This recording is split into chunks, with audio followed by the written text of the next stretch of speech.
Well, these are some fingerless gloves I got from C.H. Cadell's, associated with Bud K out of Georgia. On sale, buy enough stuff to shipping's free. I think $39. They got all these specials right now. These are called extra large. Now, if you're an American, you need an extra large. And if you have extra large hands, those will be too small. My hands are probably medium to medium large or something like that. But they fit fine with these extra large size from Pakistan. You got to remember, there's a Pakistan and Chinese extra large, and there's American extra large, right? These are, so you get the extra large. They're $3 a pop, though. They got a little bit of padding on them, and I always like these fingerless gloves because when I'm using, and the other thing I'm going to do too is camp dry. I'm going to put some of this on them too, keep them from getting the leather from getting screwed up. I had a pair of fingerless gloves for ages on my bike. Loved them. I know, like, safety instructors tell you not to use them, but because I don't mind them. Like, see, in other words, you got your hand over here, just on the brake. Now on the clutch pedal, I got leather wrapped around on the clutch pedal side. Clutch grip side, if you see it right down in here. See, that's so my fingers don't slip on there, because this has a heavy duty clutch spring in it, right? Yeah, I know the one thing that I tell you, not to ride with these on, because, well, you want your fingers all scraped up if you ever take a spill. Well, I don't plan to take a spill, but let me say it's better than no gloves. And the fact that you got your fingers open like this, you can do a hell of a lot more crap than if you got to keep taking the gloves off. Because, say you're reaching in your wallet to get out a credit card or a dollar bill or something like that, or whatever, or you're just trying to do something with your fingertips, you got to keep taking those damn gloves off. These are also perfect in the summer. They're not like the gauntlet gloves that go over the sleeve, so you get that air blowing up your leather jacket. So you can wear a leather jacket in the summertime when you're riding this thing. These are bad for the wintertime, of course, the cold weather. But in the summertime, you can wear these, and they're not going to affect, how hot you feel. Because you can wear the full-size long sleeve leather jacket, maybe a lightweight one, and the air is blowing up them sleeves, and that cools you down a lot, man. Maybe when you're stopped it's not so good, but if you don't have those gauntlet gloves on, the air is not blowing. If you have the gauntlet gloves on, your air's not blowing up your sleeves, right? So you're feeling a hell of a lot more hot. But I find it to be a pain in the ass if you're freaking have these gloves on. You see, you want to use your cell phone, you want to use you're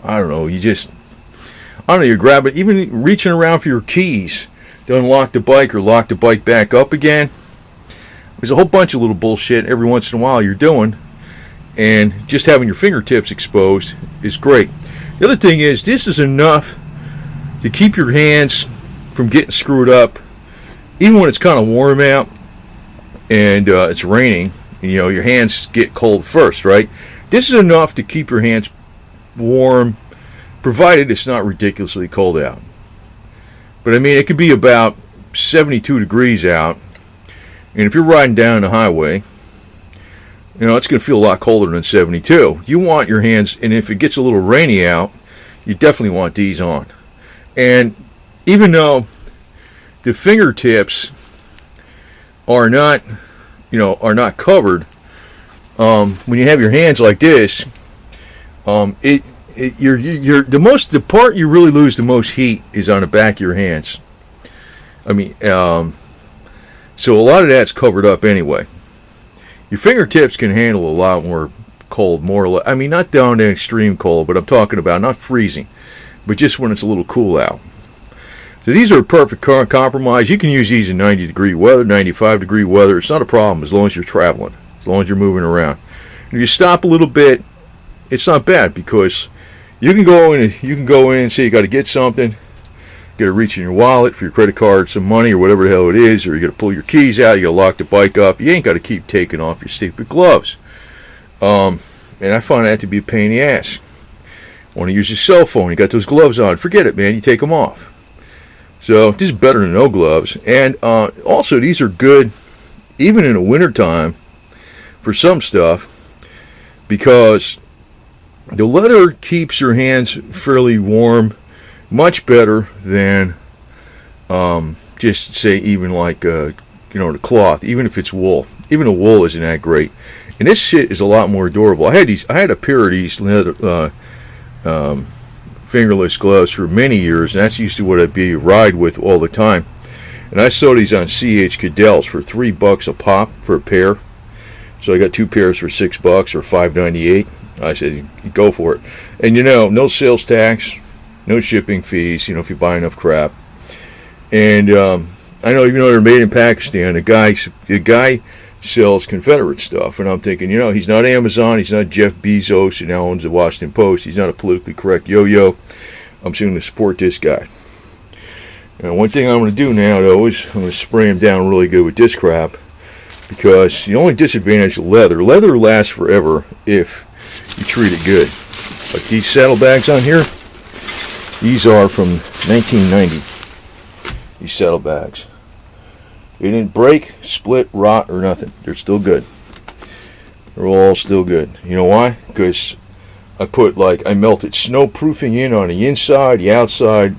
They've been doused with all kinds of waterproofing shit. They're still good. So they're 27 years old. And they were in the rain or out in the weather quite a bit, number of times. So, these I don't expect them to last 27 years, but I bet you they'll last more than 5 years between the 2 pairs. Easy. So for $6, good deal. So they're getting treated with that. And like I said, you always want to wear gloves. That's what they tell you. But when it's 90 degrees out, you don't want to wear full finger gauntlet gloves, because then you're not getting air up on your jacket. It's just too damn hot. God. So this is the best compromise. That's the way I look at it. It's better than no gloves. And your hands will be on the controls a lot better. And like I said, if you want to really make sure your hands don't slip off, do something like that down in there. You got those little leather things. I made that thing in there. That's for my clutch, because that clutch, it's a heavy-duty clutch spring. And if you're in traffic, I like having that leather around there. And that's actually not just laced on there, it's glued on there with weather strip adhesive. So it's on there good, man. It ain't coming loose. So that's the way you want it. So even though my fingers are exposed on that clutch side, I can, I still got leather touching them, and it's not going to slip, which helps a lot. But it's like I said, it's better than no gloves. They tell you to wear full finger gloves, full gauntlet gloves, and all this kind of crap, but it's like, that's a little too much when it's 90 degrees out, definitely. But you can wear these when they're 90 degrees out, and you're okay. It won't be a problem. These ain't bad. For $3 too, man, you can't beat that shit.